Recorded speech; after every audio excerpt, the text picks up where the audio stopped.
अम्मा, इसको पुलिस के हवाले कर दो। नाबालिग लड़की के ऊपर अत्याचार साबित हो गया तो जिंदगी भर जेल में सड़ेगा, तब ऐसे लोगों को अकल आएगी।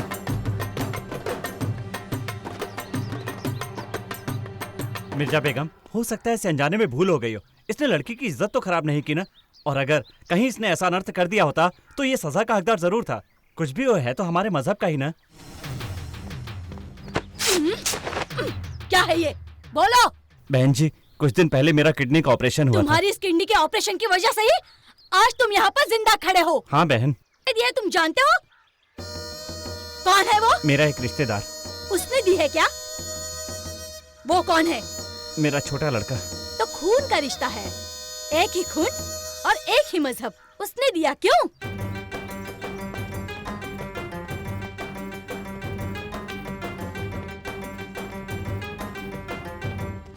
तुम जानते हो ये कौन है?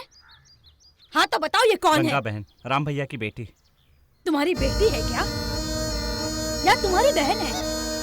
या तुम्हारे खानदान या तुम्हारे धर्म की है? बिल्कुल नहीं। उस दिन तुम्हारी किडनी सड़कर तुम मर रहे थे तो इसी ने आकर तुम्हें किडनी देकर तुम्हारी जिंदगी बचाई है।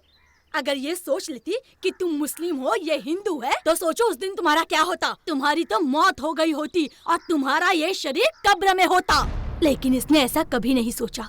इसने सिर्फ यही सोचा कि हम सब इंसान हैं। इंसानियत, ममता, प्यार, अपनापन लेकर हम लोग इस दुनिया में आए हैं। अगर कोई इंसान किसी के बुरे वक्त में इंसानियत छोड़कर मजहब दिखाए तो उसे हैवानियत कहते हैं। ऐसे समाज के लिए एक मिसाल बनी हुई ये गंगा बहन सच में इस समाज की एक सम्मानित औरत है। इसे देखकर सिर्फ मैं और तुम लोग ही नहीं, हर जाति पाति भेदभाव के नाम पर दूसरों की जिंदगी से खेलने वाले सैकड़ों लोगों को भी और नेताओं को भी इससे सबक लेना चाहिए। यही हमारा फर्ज है। जी, माफ कर दीजिए, मुझसे भूल हो गई। इसे जो सजा देनी है दीजिए। हे तेरी तो हरामखोर साले, चल इधर आ, इधर आ। नहीं बाबा, ये बहन जो भी सजा देंगी तो जैसे जालिम के लिए सही होगी। अपनी जिंदगी के 60 बरस की उम्र में झांके बिना 60 साल का बूढ़ा 9 साल की बच्ची पर अत्याचार करता है। 18 साल का एक छोटा लड़का 60 साल की बुढ़िया पर अत्याचार कर। आज के लोग कामुकता के जोश में अंधे होकर जगह जगह पर हैवानियत करते रहते हैं। क्यों? जिस दिल में प्यार बसा होता है, हवस के भूख को क्यों जगह देते हो? नहीं, बिल्कुल नहीं देना चाहिए।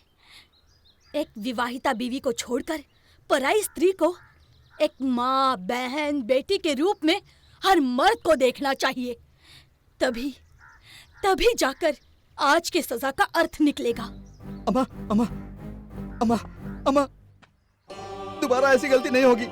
मुझे माफ कर दीजिए अम्मा, मैं आपके पैर पड़ता हूँ माँ, मुझे माफ कर दीजिए अम्मा। गलती करने के बाद माफी मांगने से क्या फायदा?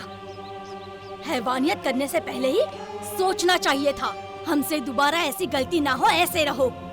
चोट लगने के बाद उसे ठीक करने के लिए इलाज तो करना ही पड़ता है ना। अरब देश में झूठ बोलने वाले की जुबान काट दी जाती है, चोरी करने वालों के हाथ काट दिए जाते हैं, इज्जत लूटने वालों की नस काट दी जाती है। तेरी भी यही सजा है। ए, ले जाओ इसे यहाँ से। जिंदगी भर अपने गुनाहों का बोझ सर पर ढोते हुए शर्मसार होकर जीना होगा। ले जाओ इसे। ले चलो इसे। अम्मा, चलिए अम्मा, मुझे माफ कर दीजिए अम्मा, अम्मा, मुझे माफ कर दीजिए अम्मा, अम्मा, अम्मा, मुझे माफ कर दीजिए।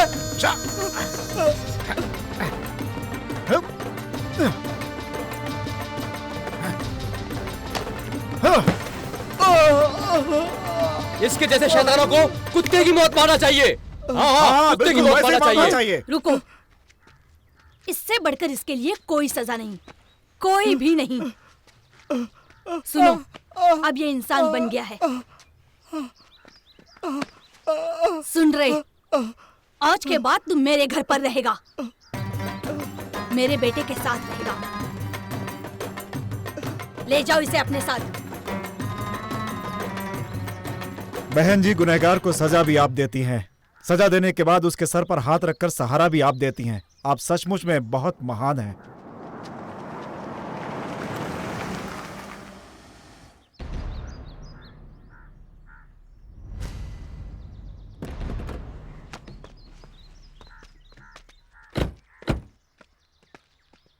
मिर्जा बेगम,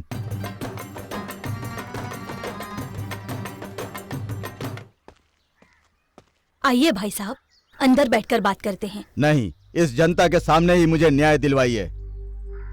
आपके गांव का एक लड़का मेरी बेटी को भगा कर लाया है। मेरी बेटी को आप ही उसके चंगुल से छुड़ाकर मेरे साथ भेजिए। देखिए भाई साहब, किसी भी लड़की को जबरदस्ती उठाकर अगर हमने घर में लाकर रखा हो तो आप बेशक ले जा सकते हैं, लेकिन वो अगर अपनी मर्जी से आई है तो उस पर कोई जबरदस्ती नहीं कर सकते। प्रेमा, प्रेमा,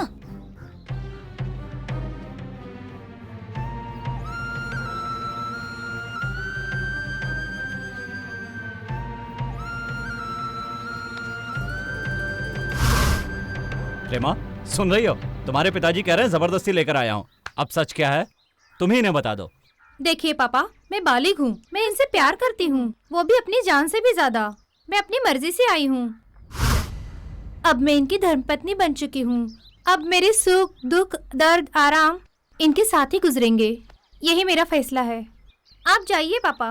प्रेमा, मुझे बताए बिना और बगैर सोचे समझे तू यहाँ भागकर आ गई, जबकि मैं तेरी शादी मेरे गुरुजी के बेटे से करना चाहता था।